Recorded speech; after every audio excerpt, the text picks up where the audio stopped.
Today, I'm going to tell you guys the story of the Tower of Babel. So, following the Great Flood, humanity spoke a single language and migrated together to a plain in Shinar. Driven by pride and a desire to make a name for themselves, they decided to build a magnificent city centered around a massive skyline reaching the tower.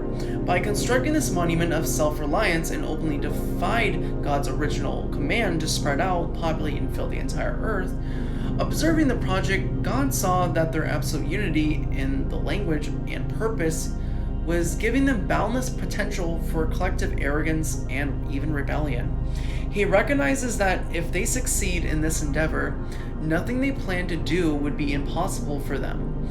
To halt their proud, self-centered ambition, God chose to intervene directly in their work. God disrupted their communication by instantly confusing their single language into many different tongues.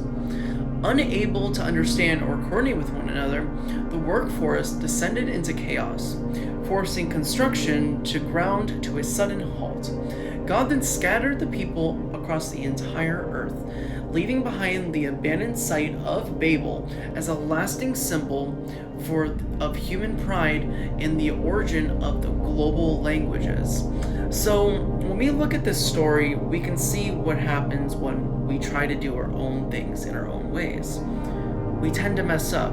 We tend to deny the word of God due to the fact that we think we can handle it on our own. As you can see, the people who were building the Tower of Babel, they felt like they could do it on their own. They felt like they didn't need the love of God, but they did. When we respect our Father and love our Father that is in heaven, we can have a better correlation to our own inner self. We can understand that the love of God is something that we should show to other human beings.